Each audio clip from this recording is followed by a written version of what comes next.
You look lovely. Thank you, so do you. Before we get into it,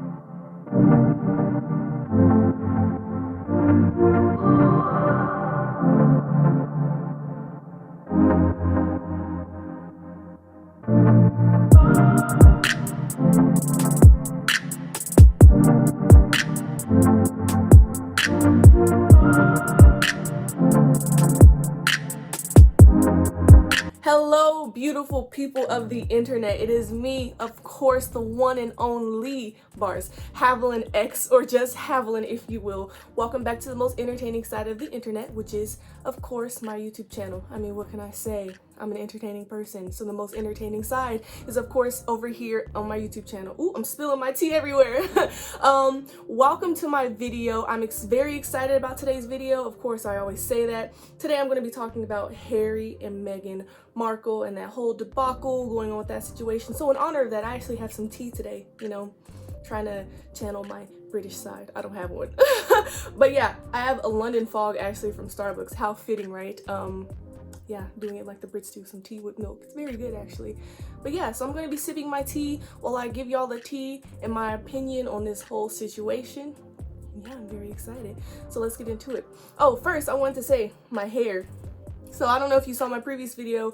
I actually did like kind of like a review type thing on like the Aztec clay mask. I don't know.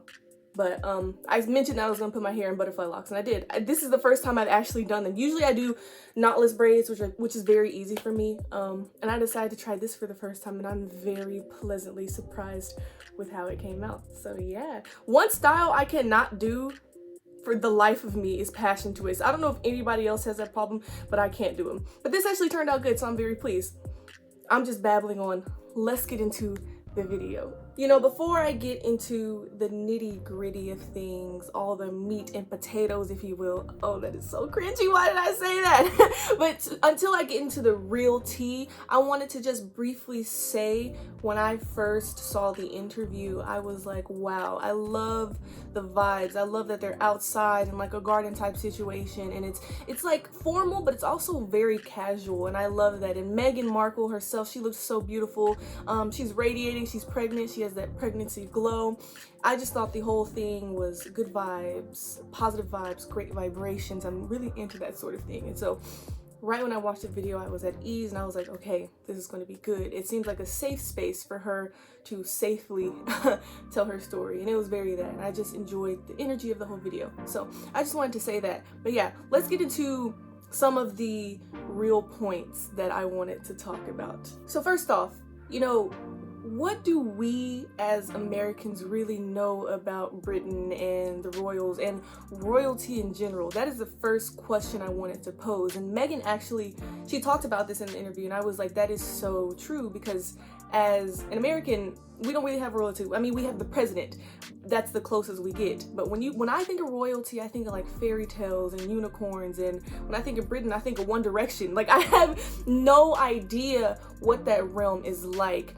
And so I thought that was very interesting, but because she herself as an American said that she went into this naively because, you know, she didn't know much about royalty. Like, why would she? That is not something we do in America. So I would say, yes, she did go into it naively, but also, you know, how do I say this? Like, she went into it naively, but how else was she supposed to know, right? And she gave the anecdote about the first time she met the Queen, Harry's grandmother. And she was like, you know, I love grandmothers. I love to meet grandmothers, but this is not an average grandmother. This is the Queen. This is someone that you have to curtsy and formally meet. And she didn't know how to curtsy. And so they were teaching her. And I was like, I cannot imagine if I had to curtsy to my grandmother every time I saw her. Oh my goodness, mad respect for my grandmother. I love her so much. But imagine curtsying to your grandmother every time you see her. Instead of giving her a hug or a handshake, you like bow down to her. And so I thought that was very strange. And Obviously, Meghan did too, but that just goes to show that that is not our culture. Like, if I were to meet the first lady, which I guess is like the closest to like the queen, I would shake her hand. I wouldn't curtsy to her, you know? So that's important to note here. So Meghan's story and her experience about meeting the queen for the first time actually reminded me of Michelle Obama's experience meeting the queen for the first time. If you've read her book, Becoming, it's a great book. If you haven't read it, definitely read it. It's one of my favorite books. It's great for women, black women, men, everybody. Everybody can benefit from that book.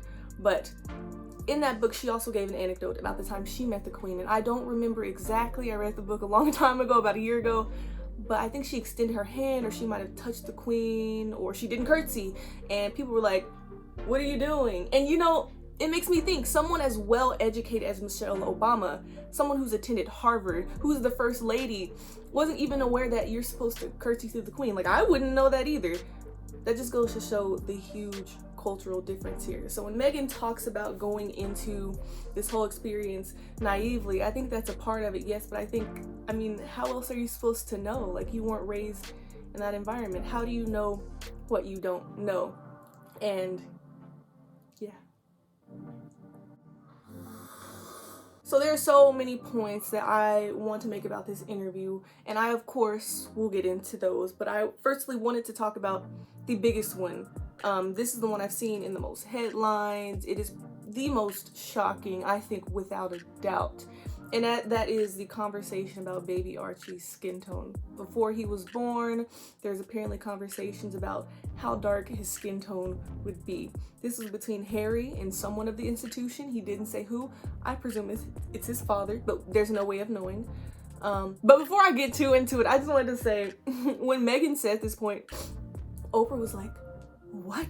I thought it was so funny because it seemed just a little bit fake and forced. She was like, what? I don't know, it had me on the floor. I thought it was super funny. I don't know if anyone else found it funny, but I did.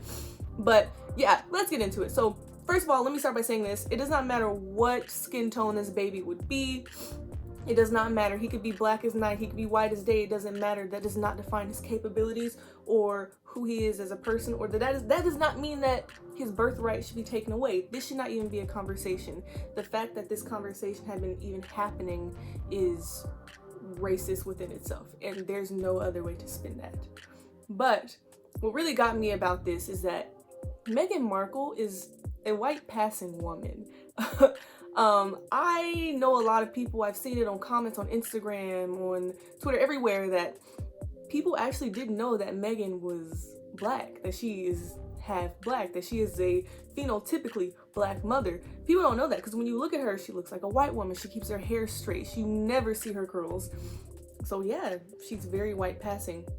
So her having a baby with Prince Harry, who is a white man, I assume that this baby is going to come out looking very white, as he did. Of course, you know, genes can throw a curveball, DNA can throw a curveball at us all, but the chances are that likely this baby is going to look like the rest of the family. He's going to look like the queen, trust me. So the fact that this conversation is even happening, I just think is kind of like a shot at Meghan and a shot at black people. You know, why? What's the point? You know what I mean? So this just brings me to, you know, colorism and racism, of course, and it makes me think about, if Meghan wasn't a white passing woman, would she have even made it through the front door, metaphorically, if you know what I mean? And if she was a fully black woman and she did make it past the front door, how much worse this experience would be for her. And I'm not discrediting or discounting Meghan's experience, because it's very serious, it's very important, and she needs all the support she can get, but I'm just saying it's something to think about. Colorism, a little bit of light skin privilege, and I don't think you can deny that. And when it comes to, you know, racism, Prince William actually came out with a statement. I don't remember if it was today or yesterday, but he basically said something along the lines of that the institution and the royal family is completely not racist. Well, sir, judging by your actions, that is certainly not true. And if royalty, if they can deny their own racism, your friends, your neighbors, common folk, they can too. That's in a whole nother conversation, but that is also something to think about. this just goes to show how deep-rooted racism is. Archie literally has one drop of black in him. I mean, that's not the point, but literally about one drop in, they're already having racist conversations like this.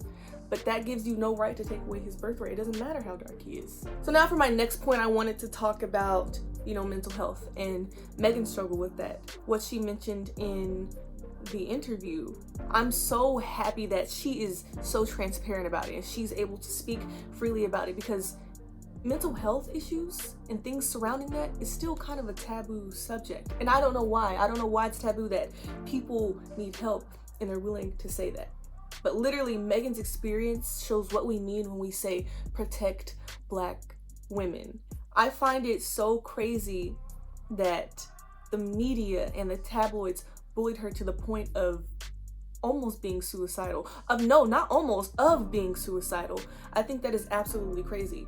And what is the most crazy and the most ludicrous about this entire situation is that she couldn't get the help she needed.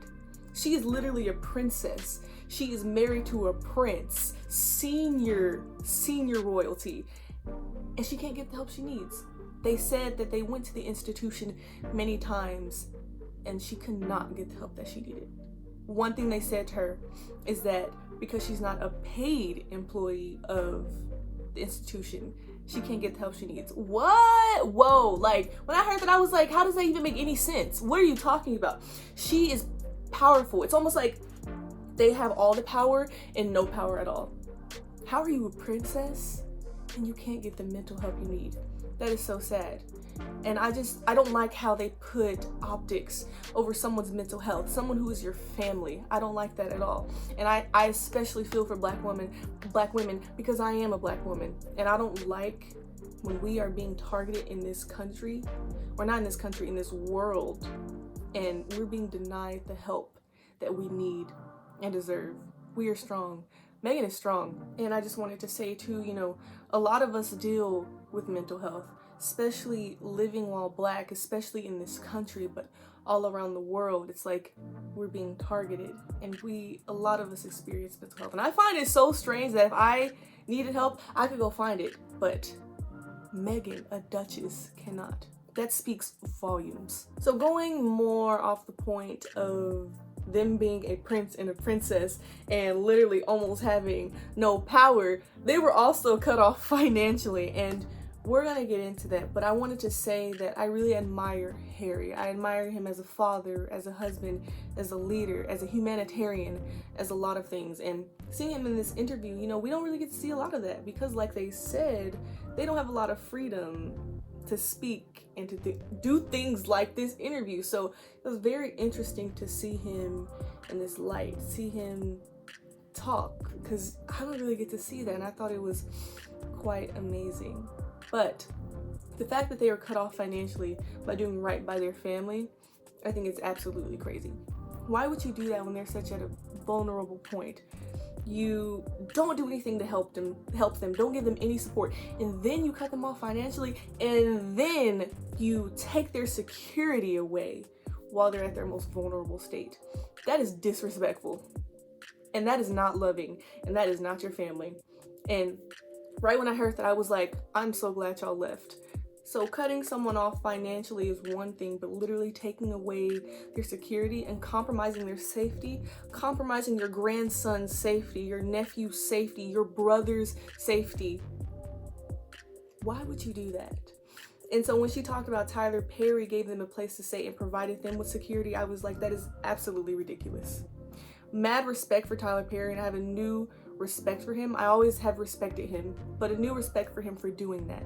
Because why would your own family take that away from you? They are so famous, and especially Prince Harry, they receive death threats and things like that. I just think that is a new low, and I felt so sorry to hear that from them. But I'm glad that somebody like Tyler Perry was able to pull through and help them out at a time when they truly needed it. So anyway, what we have learned today, and moral of the story, is that it does not matter how high you are in society. It does not matter for royalty. It does not matter if you're next in line to the throne. Your skin color will always determine your value to others. in this racist world that we live in. And yeah, you know, that is all I have for today. I didn't go too in depth. I just wanted to express how I felt about this entire situation because I think it's crazy. I think what they went through is absolutely crazy, and my heart goes out to them. I feel so sorry for them. But thank you so much for watching this video. If you stayed to the end, thank you so much. Hit that subscribe button, like, comment, do all of the things. Recommend me to your friends. It's always greatly appreciated. I love you all for watching my videos, and yeah, I'm hoping to get more consistent too. I'm thinking of posting dates, or like picking a day where I'm gonna post every Thursday or we're still figuring that out. But once I have that decided, I will announce it. I'll let you guys know, maybe in my next video, I don't know. But thank you so much once again. I appreciate you all, and remember to live vivaciously and unbothered, period.